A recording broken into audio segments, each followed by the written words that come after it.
Rightio guys, how we going? Welcome back to Hoggs vlog. Yes, we're doing it live again because we've got another one-day international, a T20 international over there in India versus England. And Sam Colgan, how you going, mate? Good to see you.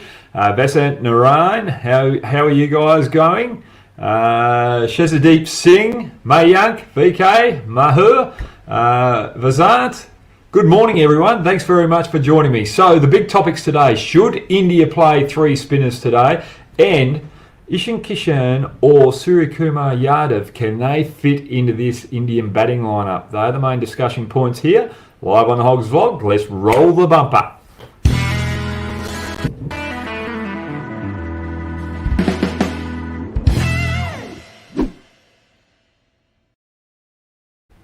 Okay, let's go to the first discussion point. Do India need three spinners?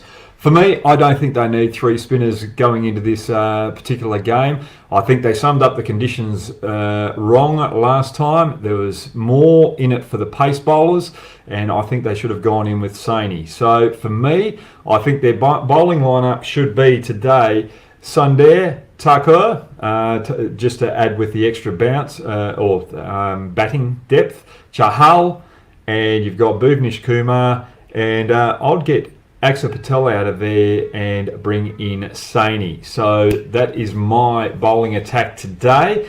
Now, just get me back on screen. Yeah, there we go. Now, when India picked the team first up in that first T20 team, they thought England were going to be weak against spin, especially after the way they played it in the Test series. But T20 cricket is a different format. It was a flatter track.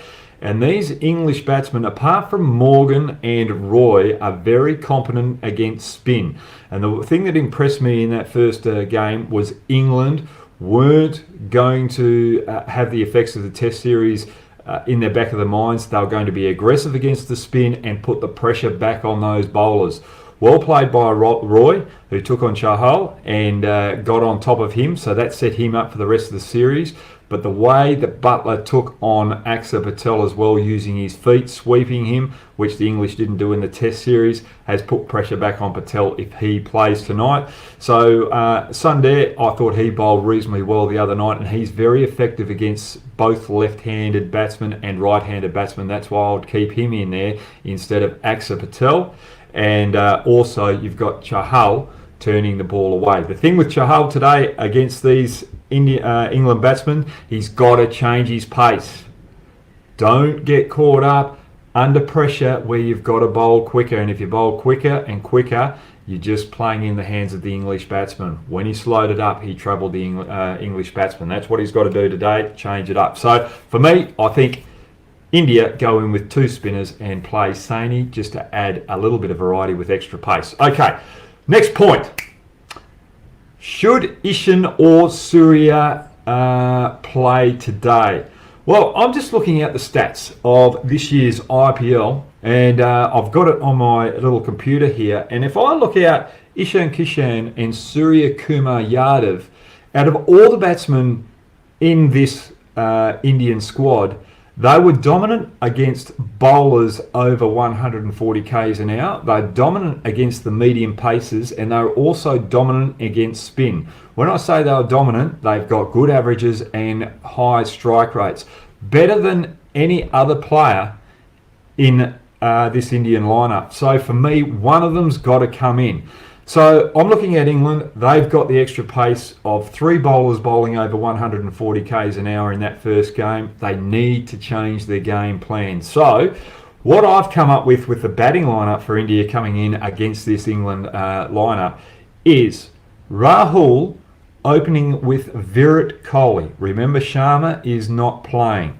Now, Virat Kohli, he's a little bit conservative and he likes to time the ball. So get him in that power play with the 6 overs where he can pierce the infield. He doesn't come in and have to face the slower bowlers after 6 overs, or there could be a chance there where he just pushes around and he takes his time against the spin. So get him in early.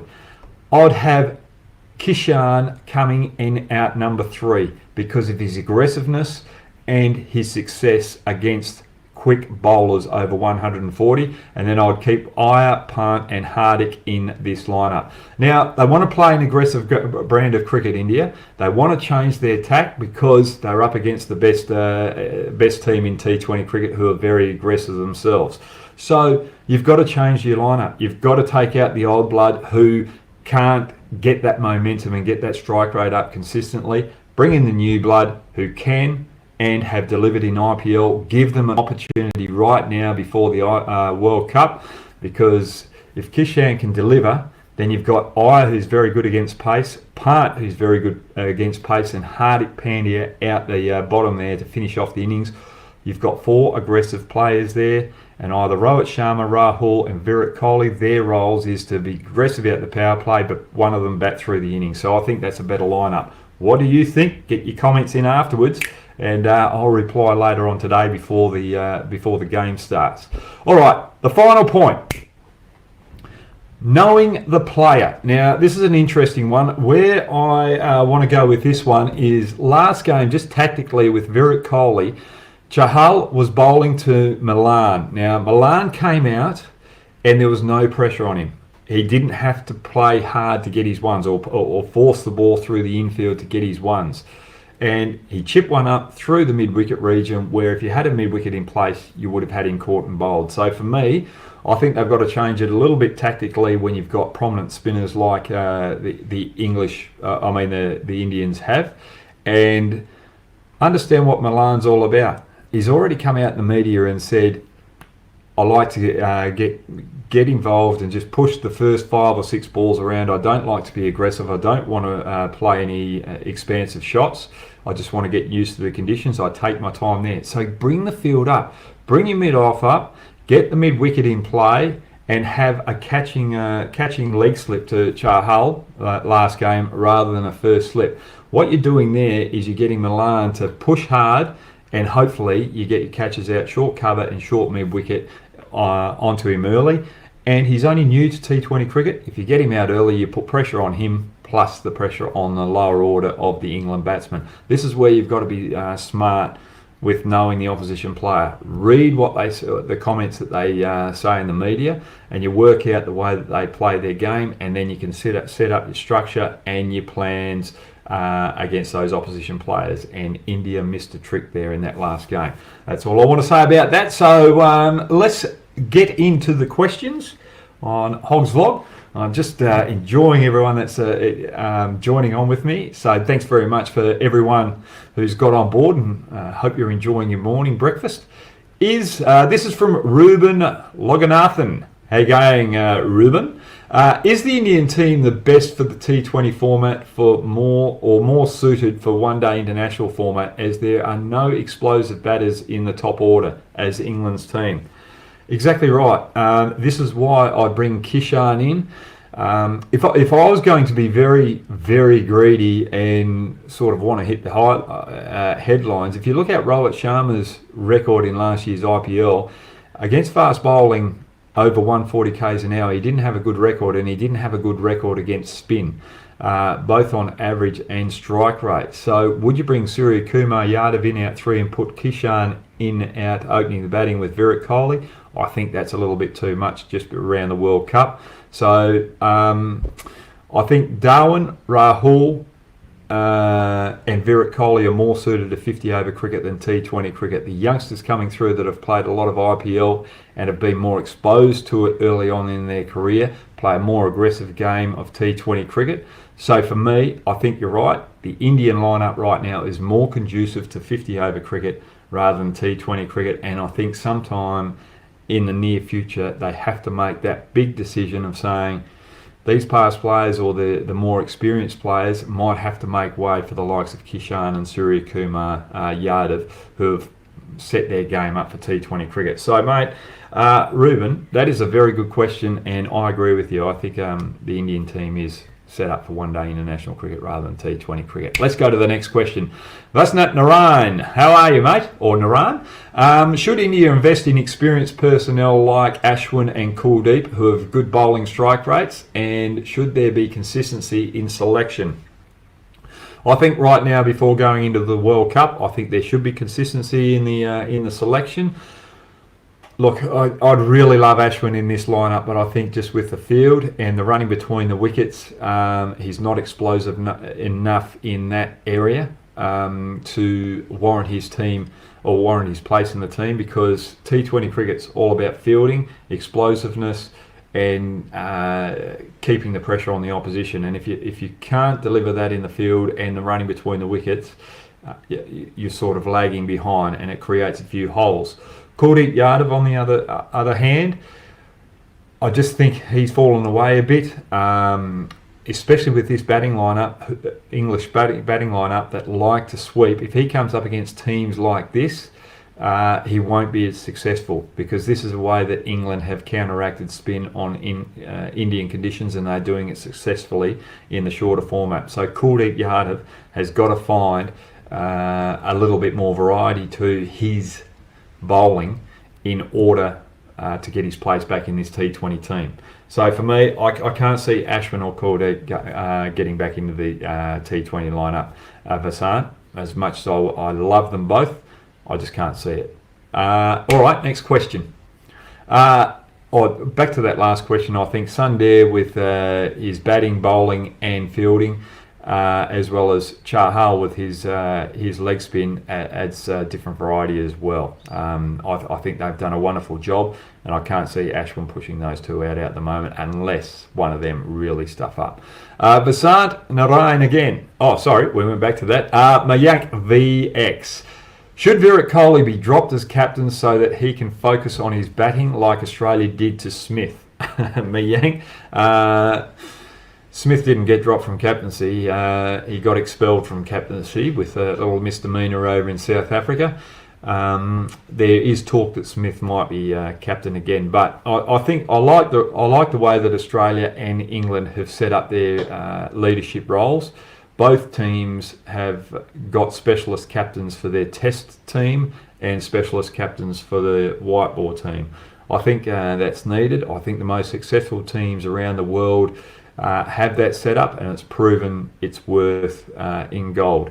I think just leading an Indian team at test level is tough enough as it is, because you've got to set up the plans, you've got to make sure all the players are switched on when they're out in the middle, and it's pressure all year round, and then you've got a billion people supporting you. So there's a lot of pressure on Virat Kohli. I think at some stage they might have to bite the bullet and say, we just want to relieve the pressure and have someone else lead in these pressure situations in the shorter form of the game, so that you can go out and play your best cricket. So Mayank, I agree with you. I think you should have two different captains for white ball and test cricket. So Virat Kohli's probably got to make a decision at some stage which team he would like to captain. Okay, next question. Tanmoy Chakraborty, how are you going, mate? Has the Indian bowling lineup not potent enough without Bumrah, Shami, and also Natarajan and Bhuvi coming off injury? Well, that's a very good point. Bumrah, he's at home at the moment, getting married. I have heard. So he's going to be sorely missed. But this is a good opportunity to see the depth in the Indian bowling. So the likes of Saini, he's got to do what Siraj did in the Test series down here in Australia, get in there and work out his game plan and what he has to do for the team, and take this opportunity, because they're going to be, well, they're far, there are not too many opportunities that come around where you can have a good run at it with 4 games remaining if you get that opportunity. Natarajan, I think he's injured at the moment. He's not fully fit. I can't see him playing tonight.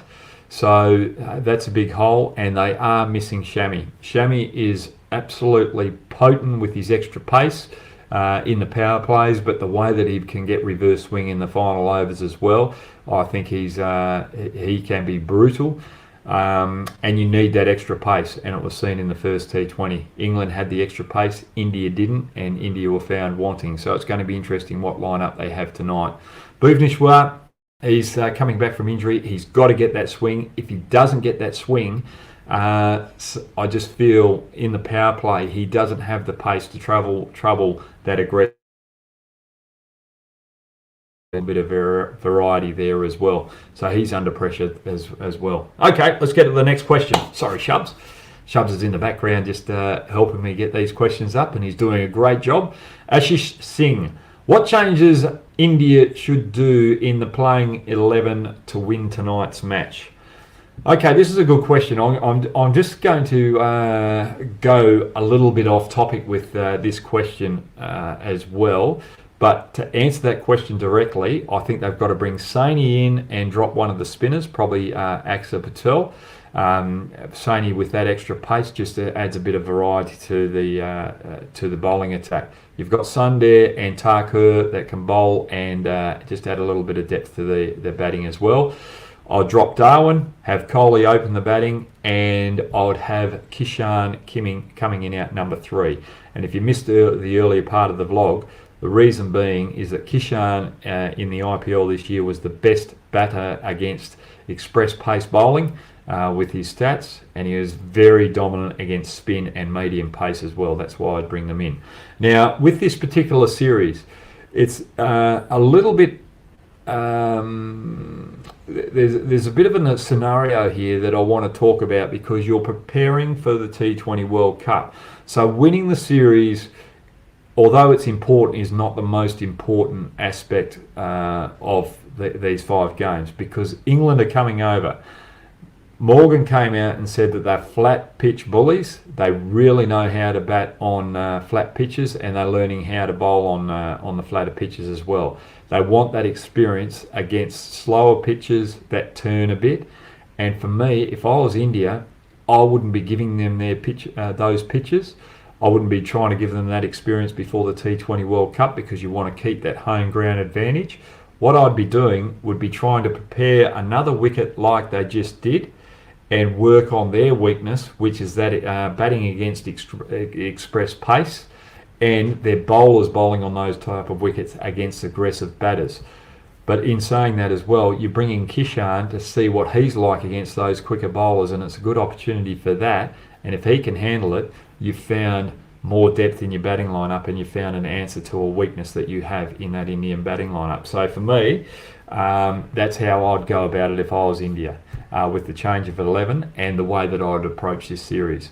And if you improve on these conditions, you've got a big chance of winning. So you're killing 2 birds with 1 stone. Probably shouldn't use that saying in today's world, but anyway, I just did. Next question. That was a good question, Ashish. Deepanjan Ghosh. Would you wait and read the wicket first before selecting the 11, since India didn't select the bowling right last time?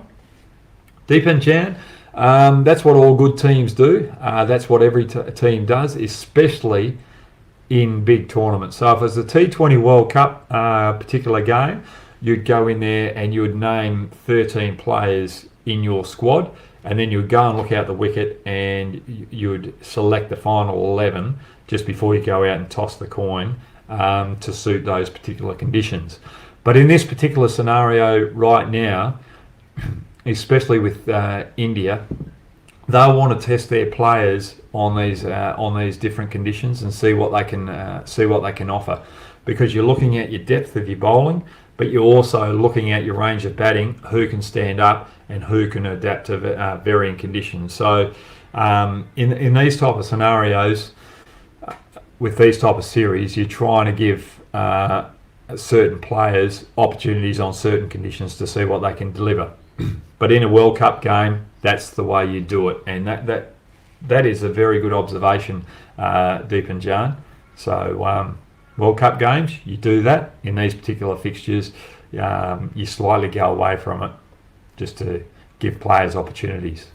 Okay, next question. I'm going to have a bit of a glass of water. Sam Colgan, how you going? When Jadeja returns, who will he replace? For me, I think he will replace maybe Washington Sundar, but if Chahal doesn't lift his game and the English batsmen get on top of him, he might come in for Chahal. And what that does is you've got the right arm off spinner turning the ball away from the left-handers, and you've got the left arm off spinner troubling the right-hand batsman as well. And plus, Sundar and Jadeja both handle the bat, and you've got extra batting depth, and you've also got better fielding depth as well in that regard. And I'll look at the next question. Whoever you replaced, will he still be in and around the squad? Such a nice morning in WA. Whoever I replaced, will he be in and around the squad? I'm just trying to... Whoever you replaced... I'm trying to work this question out, Sam. Not quite knowing where you're going there. But I'm presuming you're talking about Kishan coming in at number 3.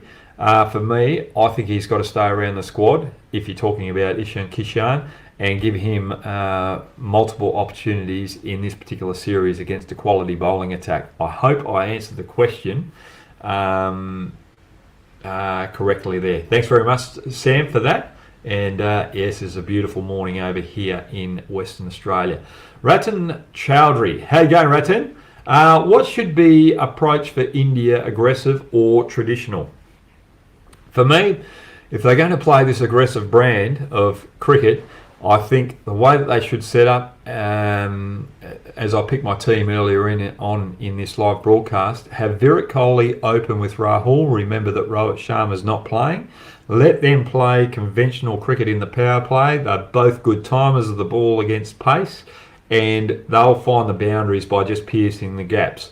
Then you've got the aggressive players of bringing Kishan in the middle order. You've got Iyer, Pant and Hardik Pandya, who can find the big boundaries when the fielders go out. So for me, the ideal balance is play conventional in the power play, but you're still keeping that run rate up because you're playing those conventional shots. It's all about timing, piercing the field. You're not looking for the big sixes, and then you have the batsmen in the lower order who can find the sixes once they get in. So conventional out the top, aggressive with youngsters who have got no fear in the middle order. That's the way that I'd play if I was India. Next question. That's a very good question too, Ratan. Pradeep Singh, thanks very much for joining me. Thanks for everyone else who's got on board. Hopefully I'll get to most of your questions, but we've only got a certain time, so I can't answer everyone's questions. But Pradeep Singh, sir, what do you think of Shikhar T20 career is on stake if he didn't perform as India have ISHAN Kishan? For me, the way that Darwin batted in that first innings, or the first T20, I didn't really enjoy it. He looked as though he was found wanting. He was unsure about the extra pace. I'm looking at his stats last year in the IPL. Anything over 140 k's an hour, he wasn't comfortable against.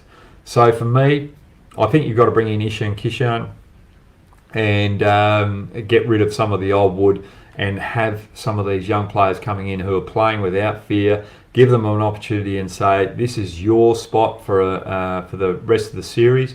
Just be comfortable to go out there and play your natural game. This is your opportunity. Enjoy. So for me, I think it's time for India to move on and blood some of these younger players. We've seen it with Shubman Gill.